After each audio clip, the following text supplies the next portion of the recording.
난중가족 아빠의 역사책 조선왕비 열전 15번째 정현왕후 윤씨편. 가슴으로 키운 아들, 배 아파 낳은 아들, 두 왕의 어머니. 조선의 제구대 국왕 성종의 세 번째 왕비이자 피바람을 몰고 온 연산군의 계모, 그리고 반정으로 왕위에 오른 중종의 친모, 나는 정현왕후 윤씨입니다. 1462년 충청도 신창의 관아에서 영원부원군 윤호와 연안부부인 전씨 사이에서 태어났습니다. 아버지는 제가 태어난 곳의 이름을 따서 제게 창년이라는 이름을 지어주셨지요. 제 가문인 파평 윤씨는 이미 수탁에 소개된 대로 왕실과 깊숙하게 얽혀 있었습니다. 증조부인 윤공께서는 시할머니이신 정의왕후의 친정아버지와 사촌지간이셨고, 조모께서는 당대 최고의 권신 한 명의 고모이기도 하셨습니다. 거대한 명문가의 배경을 얻고 저는 1473년 겨우 12살의 나이에 종이품인 수기로 간택되어 대궐에 발을 들였습니다. 그때 저와 함께 입궁했던 여인이 바로 훗날에는 끔찍한 죽음을 맞이한 저보다 7살이 많았던 하만 윤씨, 그러니까 패비 윤씨였습니다. 어린 제 눈에 비친 대궐은 화려한 지옥이었습니다. 첫 번째 왕비이신 공의 왕후께서 20살도 넘기지 못하고 덧없이 쓰러지시는 것을 보았고, 뒤이어 왕비가 된 재현 왕후께서는 투기와 저주로 끝내 칠거지약의 멍에를 쓰고 쫓겨나는 것을 똑똑히 목격했습니다. 1480년 패비가 쫓겨난 뒤 19의 나이로 제가 세 번째 왕비의 자리에 올랐을 때 원손이 버젓이 살아있음에도 친모에게 사약이 내려가는 비정함에 진저리를 쳤습니다. 패비 윤씨를 나락에 밀어넣은 것은 패비 윤씨만의 문제일까요? 당시 성종께서는 자그마치 20-30명에 달하는 후궁들을 거느리고 계셨습니다. 저는 그 수많은 연적들 틈바구니에서 아예 쓸개를 빼놓고 살기로 작정을 했답니다. 그때 쓸개를 빼놓고 사는 연습을 한 덕분에 연산군 시절을 잘 넘겼지요. 제가 끝끝내 투기하는 내색을 보이지 않자 지아비께서는 부녀는 질투하고 시기하지 않는 사람이 드문 법인데, 현명한 왕비를 맞아들인 후부터 내 마음이 편해졌다며 흐뭇하게 미소를 지으며 저를 칭찬하셨지요. 네, 참아야지요. 잘못하면 몇 년을 폐가해서 연명하다 막판에는 사약이 떨어지는 판인데 극간 연정이나 질투에 눈이 멀겠습니까? 권력을 가진 이에게 내 마음을 한번 헤아려 보라는 식의 역지사지를 간언하면 목숨이 위태롭게 됩니다. 제게는 보듬어야 할 핏덩이가 있었습니다. 패비 윤씨가 궐 밖으로 쫓겨날 때 궁에 남겨진 원자, 연산군의 나이는 고작 5살이었습니다. 어미 잃은 그 가엾은 아이를 저는 왕비의 사명으로 처음에 맡아 키웠으나 점점 정이 들었습니다. 그래서 적막한 궁궐에서 친아들처럼 품에 안아 키웠습니다. 정이 깊은 아이였고 감성도 뛰어나 어릴 때부터 시와의 재주를 보이기도 했고요. 1488년 친아들이자 나중에 중종으로 즉위하는 진성대군이 연산관은 12살 터울로 태어났을 때에도 저는 혹여나 원자가 상처받을까 두려워 융을 더욱 애틋하게 거두었습니다. 융 역시 진성이 제 동생이라고 생각하고 훗날까지 그 광폭해진 시절에도 살려두었습니다. 융은 제가 자신의 친어미인 줄만 알고 자랐습니다. 적어도 성종께서 승하하시고 융이 왕위에 올라 선왕의 묘지문을 읽기 전까지요. 1495년 옥자에 오른 융은 선왕의 묘지문을 살피다 낯선 이름 하나를 발견했습니다. 제 아버지인 영돈령 윤호의 이름이 있어야 할 자리에 판봉상 시사 패비 윤씨의 아버지 윤기견이라는 이름이 적혀 있었던 것입니다. 융은 승지들에게 어찌 내 외조부의 이름을 잘못 적었느냐며 의아해했고, 대답이 궁색해진 승지들은 마침내 숨겨왔던 진실을 토로했습니다. 즉 윤기견이 외조부이고 당신의 친어머니는 패비가 되어 사약을 받고 죽었다는 날벼락 같은 사실을요. 그날 융은 아무런 말도 없었답니다. 그냥 수라를 물렸다고만 합니다. 융의 내면에 잠들어 있던 화산이 터지기 직전이었던 것이지요. 여기에 요부 장녹수가 서서히 불길을 해대기 시작했답니다. 녹수의 아버지는 현령이었으나 어머니가 천민이어서 제한대군의 노비로 살아야 했고, 간호와 혼인의 아이까지 낳은 뒤 기생이 된 여인이었지요. 얼굴이 빼어나게 아름답지는 않았으나 무척 앳된 동안이었고 가창에 타고난 천재였습니다. 갸녀린 목소리로 쌍화점을 부르면 색정이 사방에 짙게 드리우고, 가시리를 부르면 이별의 슬픔에 사람들이 눈시울을 적실 정도였다고 합니다. 그런데 가창 실력과 인품은 아주 별개랍니다. 연산군의 부인 저에게는 며느리인 신씨의 가슴은 틀림없이 녹수년 요염한 교태에 가슴에 부처님을 열은 드렸을 것입니다. 물론 부자간에 이것만은 빼다 박아서 제 몸에도 사리가 서너 말은 쌓여있지요. 성불할 지경입니다. 처음에 저에게 녹수는 융이의 텅 빈 가슴을 달래주는 앳된 기녀의 모습으로 보였습니다. 세상 천지에 기댈 어머니를 잃었으니 녹수에게서라도 잠시 위로를 받고 아픔을 달래거라, 이런 마음이지요. 그런데 녹수가 거기에서 머무르지 않으면서 문제가 커졌습니다. 융의의 약해 빠진 정신을 사로잡자 그것을 볼모로 왕위를 가지고 노는 것에 맛이 들린 것입니다. 기생의 치마폭에 놀아나는 사내가 사갓집 도령이 아니고 왕이라면 얘기가 전혀 달라집니다. 그 수위가 점점 높아지면서 녹수는 한 나라의 지존을 마치 제 젖먹이 아기 다루듯 하였고 때로는 노예에게 하듯 서슴없이 욕설을 퍼부었습니다. 그런데도 융은 화를 내기는커녕 녹수만 보면 기뻐하며 등신처럼 웃음을 터뜨렸습니다. 국가의 모든 상벌이 그 여인의 입김에 좌우되는 총극이 벌어졌지요. 그러면서 융의 윤리나 도덕의식은 점차 현실성을 잃어가게 된 것입니다. 그때부터 녹수는 연산의 위로처가 아니라 그 잠자는 불화산에 오히려 불을 지펴 연산이 정신을 놓게 만드는 요녀로 둔갑했지요.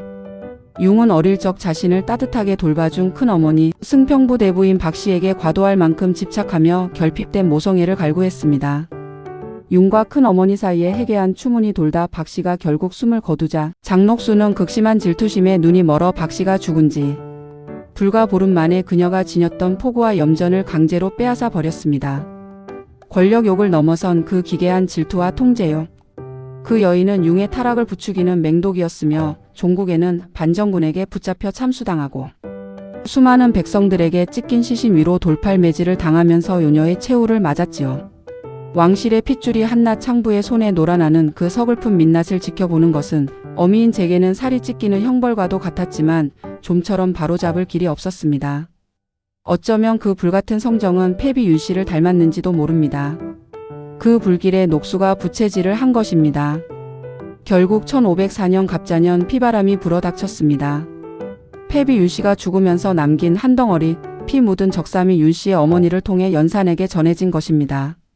성종이 시키는 대로 사약을 들고 간 이세자는 연산 즉위 후 얼마나 무서웠는지 국왕이 따라 주는 술을 손을 벌벌 떨다가 용포에 흘려 유배를 갔고 사약 배달죄가 들통나면서 온 가족이 도륙을 당했지요. 생모의 죽음에 연루된 자들을 도륙하던 융의 패류는 짐승의 경지를 넘어섰습니다. 야밤에 성종의 후궁이었던 귀인 엄씨와 귀인 정씨를 결박해 대궐 뜰에 끌어다 놓고는 가만히로 얼굴을 덮은 채 정씨의 소생인 안양군과 봉안군을 불러 몽둥이로 치라고 명했습니다. 어둠 속에서 영문도 모른 채 몽둥이를 휘둘러 어미를 때려 죽이게 한 뒤 융은 두 후궁의 시신을 갈기갈기 찢어 젓갈로 담가 상과 들에 버렸습니다. 그 피 묻은 손으로 안양군의 머리채를 틀어진 융은 시어머니이신 인수대비의 침전으로 쳐들어갔습니다. 이것은 대비의 사랑하는 손자가 드리는 술잔이니 한번 맛보시오. 라며 조롱하고는 왜 내 어머니를 죽이셨습니까? 피를 토하듯 패악을 부렸습니다. 그리고 마침내 장검을 빼든 융은 계모인 저의 침전 밖까지 달려와 빨리 뜰 아래로 나오라. 미친 듯이 막말로 고함을 질렀습니다. 시녀들은 모두 비명을 지르며 흩어졌고 저는 공포에 질려 방 안에서 숨죽인 채 덜덜 떨어야만 했습니다. 며느리 신씨가 뒤쫓아와 융을 결사적으로 만류하고 진정시키지 않았다면 저는 그날 제 손으로 거두어 키운 아들의 칼에 목이 달아났을 것입니다. 두려움과 서글픔, 애달픈 마음이 교차하는 가운데에서도 연민의 마음도 적지 않았습니다. 낳은 정 못지않게 키운 정도 정말 깊답니다. 역시 제가 기울인 사랑은 친어머니와는 달랐는가 하는 자책감도 들었습니다. 융의 패류는 거기서 멈추지 않았습니다. 저의 시어머니이신 인수대비께서 화병으로 승하하셨을 때 융은 삼종의 의리를 운운하며 상기간을 대폭 줄여버렸습니다. 인수대비가 지은 내온을 들어 과부는 자식의 뜻에 따라야 한다는 구절이지요. 자식이 힘든데 뭔 3년상이냐는 것입니다. 천자부터 서민에 이르기까지 3년상을 치르는 것이 당연한 예법이거늘 저는 서슬퍼런 겁박에 눌려 억지로 상복을 일찍 벗어야만 했습니다. 내가 소의 왕후께 죄를 지었다. 죽은 소의 왕후에게 상식을 올리지 못해 홀령을 굶긴 것입니다. 저는 평생 이 일을 가슴에 품었습니다. 이 엽보가 나중에 제게 돌아온 것일까요? 그리고 1506년 9월 궁궐에 한바탕 폭풍우가 일고 마침내 대소 신료들이 제 앞에 엎드렸습니다. 미쳐버린 융을 폐위시키고 제가 배 아파 낳은 진성대군을 옥자에 올려달라는 청이었습니다. 네, 중종입니다. 조선에 변변치 못한 어린 자식이 어찌 능히 중책을 감당하겠소? 세자는 나이가 장성하고 또 어진이 개사할 만하오. 저는 두려움에 떨며 융의 아들을 앞세워 만류했으나 사실 대세는 이미 기울었습니다. 신료들이 융의 아들을 보위에 앉히고자 그 아비를 폐위할 리는 없으니까요. 결국 붓을 들어 교지를 내렸습니다. 어리석은 이를 패하고 밝은 이를 세우는 것은 고금에 통용되는 의리이다. 5살의 핏덩이를 가슴으로 품어 왕으로 키워냈으나 결국 조선의 종묘 사직과 제가 아들을 지키기 위해 제 손으로 옥자에서 끌어내려야만 했습니다. 친아들 중종이 즉위한 후에도 제 삶은 평탄치만은 않았습니다. 반정의 피바람 속에서 착한 며느리 단경왕후가 폐비신시로 내쫓기는 것을 보아야 했고, 두 번째 며느리 장경왕후마저 원자인 인종을 낳고 일찍 숨을 거두었지요. 세 번째 며느리 문정왕후가 자리를 잡기 전까지 저는 살얼음판 같은 궐에서 내명부의 큰 어른이었지만 그만큼 노심초사 조마조마 살았답니다. 연산군 시절 방 한구석에서 생일 선물이나 받으며 숨죽여 지내던 뒷방 늙은이의 처지와는 달랐습니다.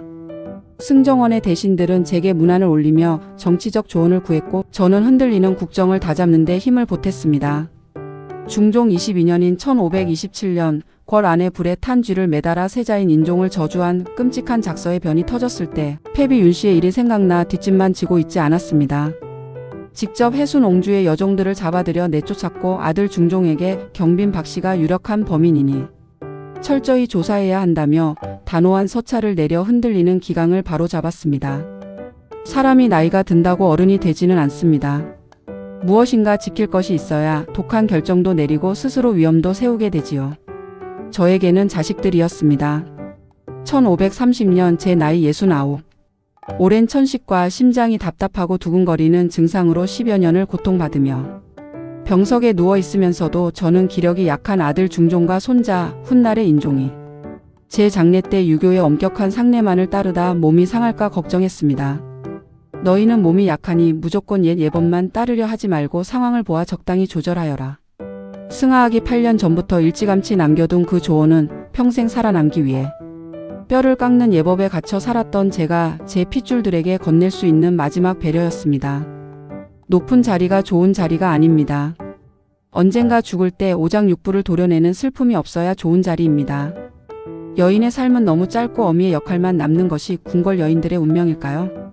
천수를 누리고 세상을 떠난 뒤 지아비이신 성종이 잠든 선릉 곁에 묻혔으나 훗날 임진왜란의 병화 속에서 왜군들에 의해 제 무덤마저 파헤쳐져 시신이 불타고 잿더미가 되어버렸습니다. 살아서는 피바람을 견디고 죽어서는 능침도 빼앗긴 왕후 정현왕후 윤씨입니다.